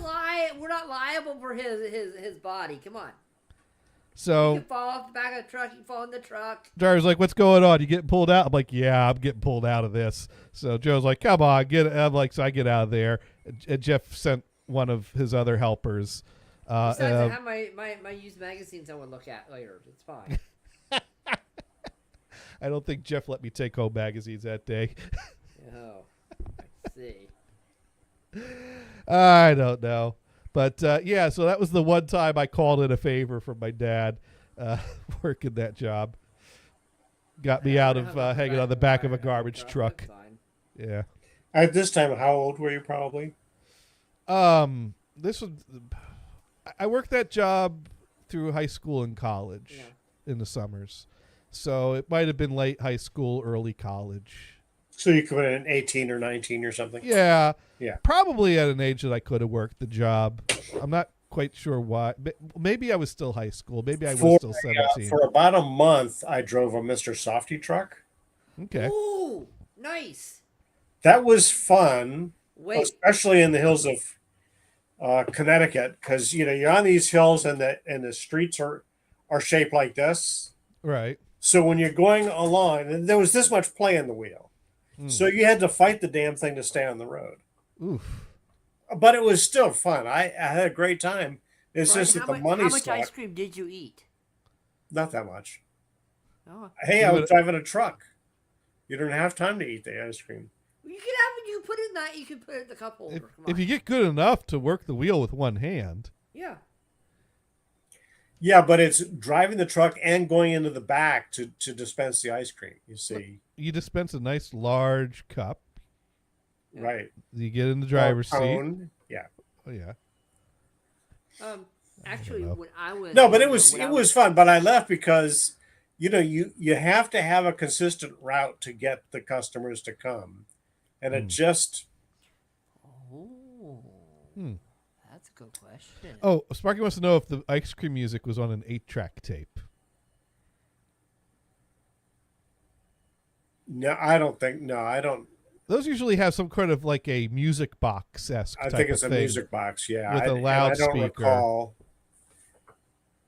I don't recall even turning that on or off. I'm sure it wasn't playing all the time because the route I was on was not exactly coast, shall we say, close to the barn. Our local ice cream truck had bells that just did this like ring, ring, ring. And we all heard them. Her name was Anna. She drove the ice cream truck. Yeah. We I used always to love to watch see a her in the guy. summer. I used to watch a guy on Periscope, and he was an ice cream truck driver. This is back in the day when they had Periscope. I used to watch this guy. He was an ice cream truck driver, and he drove around. I want to say some area with a lower income area. We'll say. So he Okay. used to drive around, and these kids would come up. They'd be all happy to get their ice cream and stuff, and then you get the big kids to sit there and start like yelling. I mean, dude, that ice cream truck driver had a freaking mouth on him, man. He would curse their he would like go off on them and say, "What the f is you f get away from here. This is for the kids, not for you. Get the f away." Oh my god, that boy cursed worse than a sailor. I'm like, well, I mean, at least he's looking out for the kids. That's awesome, but dude. Now, It was pretty awesome. Sparky wrote in that he used to pick up trash one summer while I was still in school. Tough job as a 15 or 16-year-old. So here's Sparky, probably younger than me when I was getting sent out. He went out. He did it. I got my daddy to get me off the truck. When I was in elementary school, about seventh grade, we lived in an apartment complex in Indiana, and I used to do dumpster diving in big dumpsters, and I collected cans because it was safer then. I wasn't worried about it. I didn't think about it, so I used to collect cans, and I used to recycle them.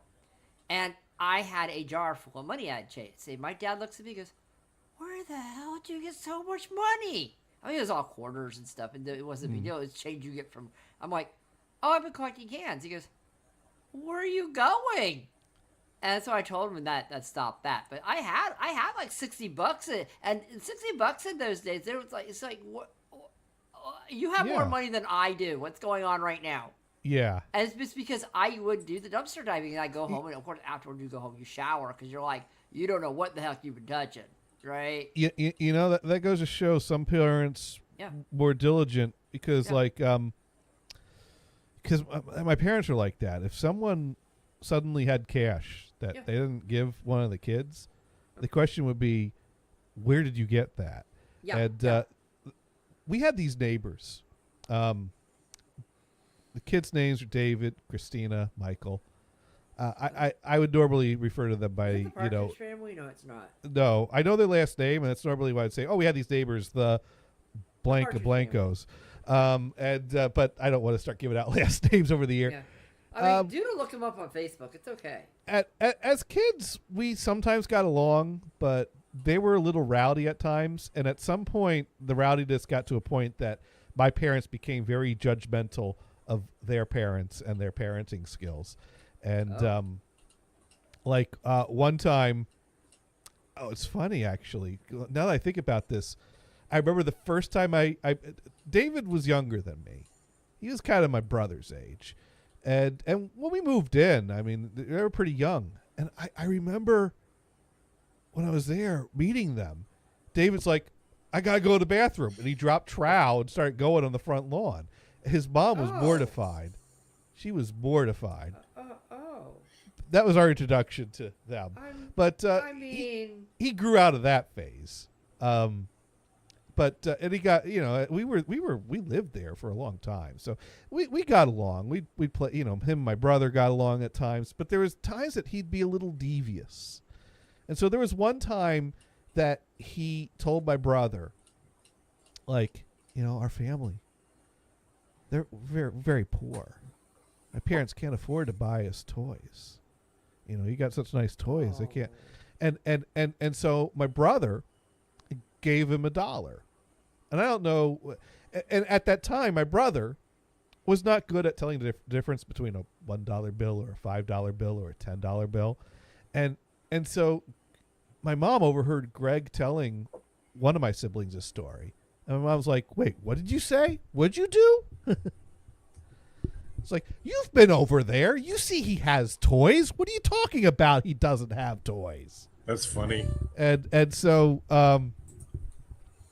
so my mom was pissed off about this. So she marched over there with my brother to get that dollar back, figure out what that was. Rings the bell. David opens the door. My mom's like, hey, you need to give Greg his money back. He's like, I can't do it. I spent it.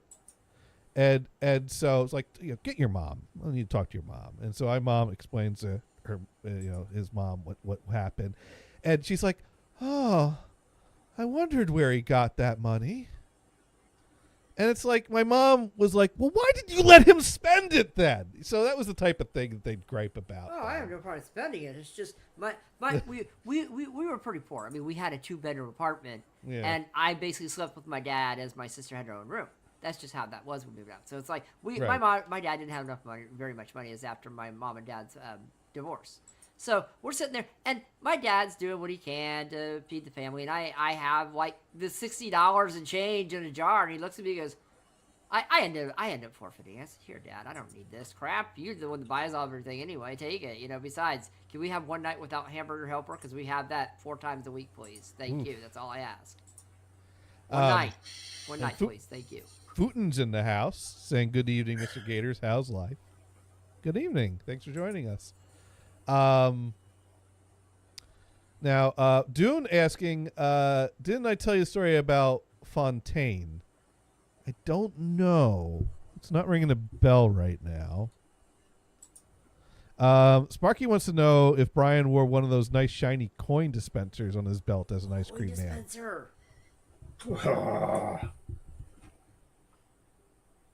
That's a good question, and I can't say that I remember. I mean, I remember those, but I don't remember using one. But chances are really good that I probably did. I want one of those coins. I should buy one of those on eBay. You got any pictures of you as an ice cream man in your ice cream man uniform? I don't no. know if you know what, Brian. If you don't, No, I needed plausible deniability, right? Oh, he's summing it up. I mean, Gators, you can't take an AI, make an AI Brian Mr. Softy, right? Maybe I could. Oh, Except this probably if he does it on Grok, he'll just not have clothes on at the end, and that's not going to work out well. Oh no! That. to update on the girl with the cleavage and the orange glasses last week. I took a screen capture of it and I asked Copilot, is this AI generated? And based on the lighting and things, it thinks that the whole thing is AI generated. She's just an AI generated person. She's not real? She's not real. I don't know what that means for the Cam Girl site. If there's a real virtual Then why Cam are they Girl in charging you there, for something that's not real? That was you asked Copilot, right? right? So it could be Why don't wrong. you go into DuckDuckGo and ask Duck AI, see if it thinks that it's real. I'll have to check. I should verify because Copilot is wrong a lot of the time. OX64. Well, I mean, when they're calling No! when they're calling Microsoft is Microsoft slop. Uh-huh. AI Oh, slop. AI You get the- slop. Oh, Microslop. Yeah. There is an Microsoft, app yeah. someone has created called AI Slop, and what it does is now I don't recommend running this, but what it does is it goes through all your system on Windows and gets rid of every version of AI anything on it, and it goes to the registry and a bunch of and to Power Scripts and it's PowerShell stuff, and I'm like, that's a cool idea they do it. I don't know if I trust it. I might do it on a spare laptop where I'm going to nuke it anyway, but that's kind of cool if they have something that's doing it because people are getting peed. It's called AI Slop. I think it's hilarious. AI slop. Oh, AI yeah. is lying. I do like a little AI slop now and then, but I also feel like I should try to find better things to do with my time. I and- mean, when I Yeah, have exactly. versions of Copilot on my system, I gotta wonder if why don't they just make a central Copilot app and everything kind of digs into it? How's that? Well, I did use the paid version of Copilot to help me troubleshoot an issue. Ugh, this was annoying. Executive assistants are the lifeblood of a company. You know, they are people you want to take care of, and they will take care of you. They're a go-between between you and the executives and their calendars. They oftentimes will open up tickets on behalf of the people they assist. So they're going to be that go-between. They're going to, help them out, help you help them. So, some of my favorite people I work with are the executive assistants. So when a ticket comes in from them, I want to give them my A game. So this executive assistant who's responsible for managing about 3 or 4 different people's calendars. One of the guys that she manages the calendar of is getting duplicate entries showing up on his calendar for the same meeting showing up twice side by side. And she's like, I don't want to delete one because I don't know which one's the right one. And then he might join the wrong one. And, it's like, what's going on here? Why is it? And this has happened in the past. So this was really frustrating for me because when you have a ticket that you're never sure why it happened, you just throw shit at it, reset things until it goes away. And then it happens like 3 to 6 months later. You're just like, no! Not again. This is one of those tickets that, and I think on one of her past tickets with similar types of problems, so not exactly the same, not the duplicate items, it was a ticket that I did everything I could. I replaced everything I could.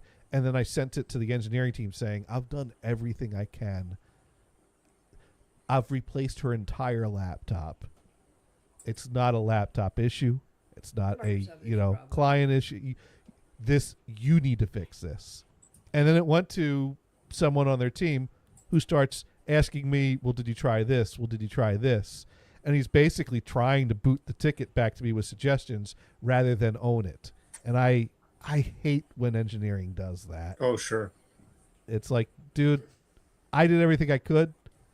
Your problem now.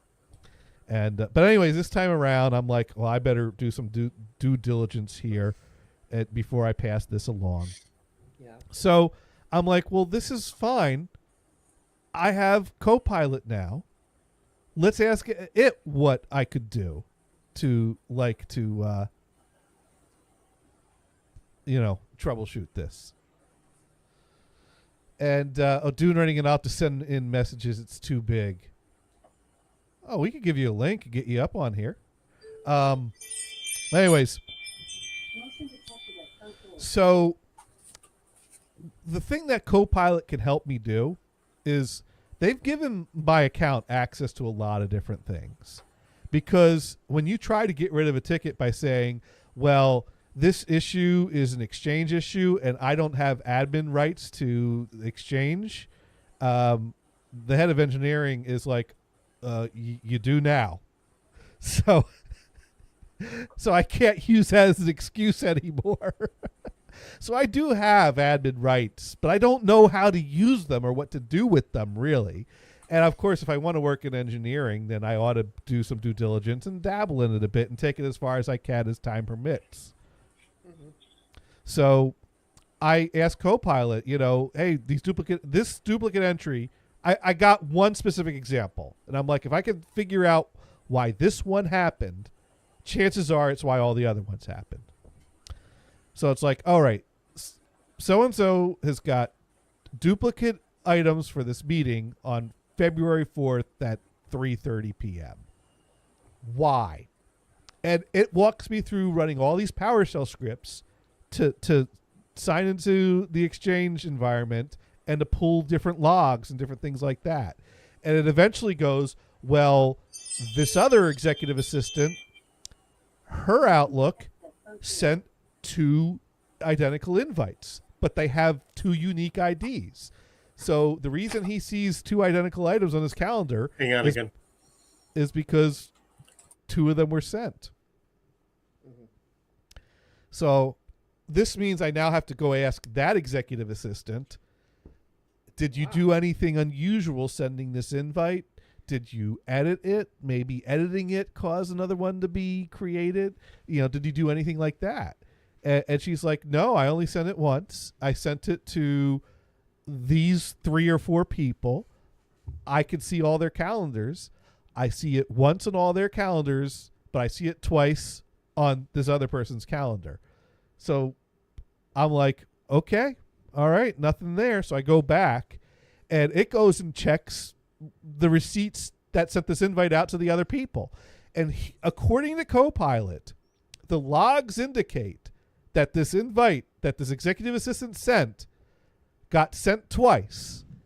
And it got sent twice to all the people that were on it. But all the other people's Outlooks merged them into a single item because it has filters or intelligence to merge duplicate items. So I don't know if this is a normal thing that happens that the system accommodates for, but for some reason this one guy's Outlook account is not merging them properly. It doesn't make sense to me, but that's what the logs indicate. But then again, I don't normally read these logs, so I don't even know how to interpret them or if that's normal things or not. So at that point, I basically got a summary out of the AI. Mind you, this was hours of different commands, different logs getting to this point. And I grabbed all the log information, a summary of the things, I put in the ticket, I sent it to engineering. So we'll see what they do with. I put myself on the watch list. Yeah, they probably are putting you on the watch list now, sir. No, I put myself on the watch list so I see what they do with the ticket because I want to see how they handle it. How far it's gonna go. I want to see if it turns into, geez, Gators, you threw a whole bunch of AI slop on this ticket. These logs are bullshit. We're gonna say sorry for banning your access to AI swap. Thank you. Yeah. Well, I got to bring up the Facebook Messenger now. Let's see. I will forever remember that name, and I'm mortified that I may someday discover a person about the right age with that name. This is from Dune. It was late 70s, early 80s. Oh, I was a wee little baby at that time. I was working at a gas station. Sunny Saturday afternoon. I'm taking a lady's payment for gas. She turns to go out the door, stops and yells at the top of her lungs, Fontaine! Well, little Fontaine, maybe 3 years old, is standing in the middle of the parking lot, draws around his ankles with a piss arc that was really quite impressive. Nice. And that's my forever mind Fontaine became a special actor later in life. I think Dave's mom had to go inside and grab a little toilet paper to retrieve a little present left on the front lawn while we were Oh. Okay. I mean, was it their lawn or your lawn? You know what we gotta ask Pedge if he knows anyone named Fontaine. Oh. I mean, are you in contact with Pedge? No. I didn't think so. All right, that's twice. Someone says his name again, he might call. He might. That's a good story, Dune. Thank you for that one. Yep, that is an interesting one. Dude, ready again. Oh no, he dropped a deuce. That's my memory. That's how I here's the thing. I didn't notice him dropping a deuce. But later, but then after she sent him inside, I remember her going in, coming out, and with like paper, and like at that point, I'm like, oh my god, he did that, yeah. But wow, but I oof. But I didn't recall him dropping trowel that long enough to drop it. That's the thing. I did not realize he dropped a deuce until she came out to collect it. I mean, they could have left it there, but the dog did it. Which it's one of those things that's so bizarre. I have to stop and question myself. Am I really remembering that right? Did I really see that? Did that really happen? Dude, right again. Wow, Fontaine would be impressed. Fontaine. Yeah.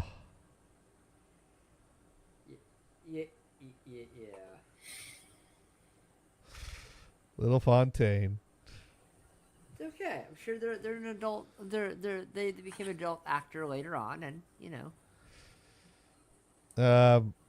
Oh. Dune writes in, so basically he would be about your age. Well, I was born 79. So if it was early 80s and he was, if he was 3 years old and like you guys could be besties. early 80s. You could have been besties. Fontaine could be my name, but I was never in Kansas when I was 3, and my That name you- was that you never recall. Fontaine.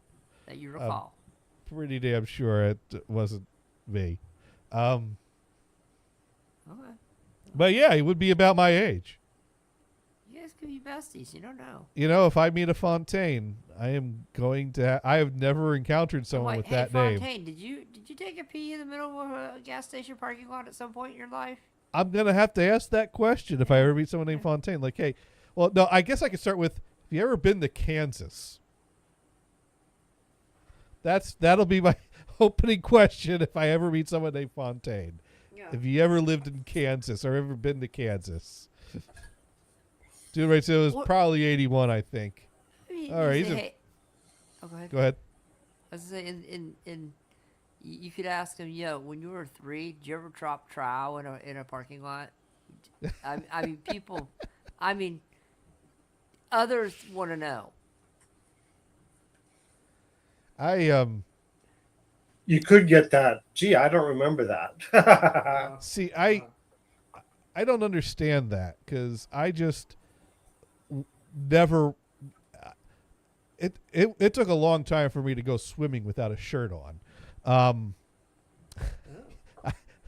There's no way I'm dropping trow outdoors. It's just not happening. You don't know what you do, Sir Gators. Yeah, Just saying. no, You don't know. no.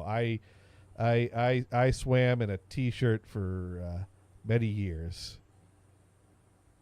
Do not want. Well, to as you have expose- an excuse, you could say, "Well, I'm very sensitive to the sun, so I need a T-shirt to get not so I don't get a sunburn." I didn't want to show off my nipples. Woo! Wow. Gators, you could have got pasties. No, I just swam with the shirt. I had my Okay. swimming shirts. Oh, That worked. That's Cool. what I did. Nothing wrong with swimming So in a shirt. to answer Sparky's question about my door, Yeah. so twice this evening my door rang. The first time, nobody was there, and the light, I have a motion detection light, that didn't go on. So how did somebody ring that doorbell? Well, I don't think it really happened. I think this Oh, we all heard it. computers get. I know it. How did that ring then? Oh, that reminds me. I saw someone. Sometimes people do screen captures of funny texts that they have with friends or family members. yeah. This one guy's the caption is basically, "My dad's up to something. He's been feuding with the neighbor for years," and the text from the dad goes, "I've hijacked the next door neighbor's Bluetooth speaker.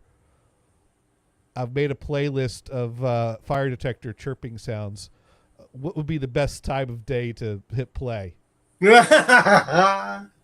Oh, great. And I'm just like 2 a.m. Obviously. I mean that's not a question. That's bragging, is what that is. Yeah. So a friend of mine had a New Year's party at his house. He had a lot of relatives over, and his wife cooked the meal, et cetera, et cetera. Everything was perfect, but was making a certain dessert item in the oven. She opens the door and it frickin' catches on fire, Nice. fills the house up with smoke. Ooh, Nice. that's no good. This is the Ring doorbell. Yes, there's a motion detector, but it doesn't ring unless you push the frickin' button.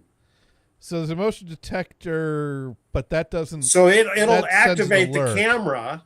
But it won't activate the. And so the first time Ring. I didn't even see a person. Huh. I also have other cameras that look in the front yard. It'll go off when a car goes by. That's fine. I don't really care. So you're saying Now no the motion second detector. time, a UPS guy past, went to the neighbor's house and stopped. So the truck was there when I ran out to look. Huh. But again, and the motion detector light went on. Obviously, the doorbell went off, or the door camera went on. But there was nobody that came to the door. Are you expecting a package? No. Oh. No, I mean, delivery guys are here up and down all the time. Maybe it was a misdelivery, and he realized. And I took didn't see the package with person him. though. Sparky writing in, "Where's Fontaine? He could have peed on it." That's probably what happened. That Just give it distance. got a good old pee stream. It won't hit the third rail, but it will hit a doorbell. Right. But, We're back in circles here. we did it. We came full circle. Oh man, Just in time because it's time to raid. it is about that time to raid, isn't it? And the cat. Oh, now I got two cats staring at me. One of them can actually see me. Shaniko is so blind she got trapped. She gets trapped on chairs now. We can't see either cat. Oh well, we can fix that. Come here, Momo. Kitty. Come here, Momo. Come on. Nice There you tuxedo. go. There we go. She's a little In cow and kitty. out. She's a little cow kitty. She doesn't like me talking this loud this much.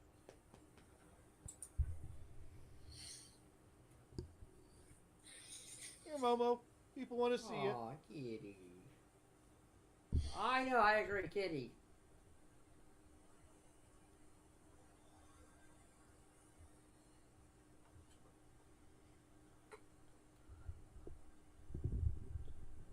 There she is. She didn't want to come here, but now she's staying here. Yeah. She likes me. Is likes she to say all gonna that. fart for the camera? No! Kitty flops are nothing to be joking about. No, she's Yeah, kitty butt. yeah. Actually, dog farts are funny, but cat farts aren't. Hey, dude, how are your kitties? You have 12 now? 13? It's mating season. You get some more soon. We need to catch up with Dune's kitties on I the next know. show. Yeah, pretty much. But yeah, kitties want their treats. But Shaniko, she jumped up on like the desk chair that we have downstairs, and then she's doing the thing where she's reaching her paws over the edge, and she can't reach the floor from there, but she can't see the floor, so she wants to reach the floor, and she finally took a leap and Oh, she poor landed kitty. okay, You but put she little la- stairs by every chair, Dave. she landed okay, but you could tell the landing was a little bit of a, you know, I didn't see where that was going to land. You should put little stairs by every chair. We it might get to that point. She you know, I will say she does cope very well. But now I got to keep an eye where I'm going because she'll park right behind me, and when I start moving, she won't know it until my foot makes contact with her tail. At which point, everyone doesn't like that. Luckily, I was barefoot. I didn't stomp down really hard. I felt her tail. I immediately pulled up. She didn't yowl, but she ran. Aw, So yeah, poor she's kitty. bumping into people. She's getting in people's way. Do I need She's to get her a little cane? yeah, we might need to. We might Little need to get her a little cane. There you Teach go. her how to use it. Y- To I mean, yeah. good luck with that, sir. But I'm yeah, not no, gonna- she's a little blind little kitty. It's okay. She'll survive. As long But as she can still find knows the how to food, find the party litter around box house, and the that's all food that bowl. matters. Yeah. So anyways, it sounds like we need to find someone to raid. So it's been another fun-filled edition of Insert title here. but we do try to be educational. And so, Mars, what have you learned this week? What did I learn? Oh my goodness, did I learn anything? I learned I learned gators can get out of work from the family business if he has his dad help.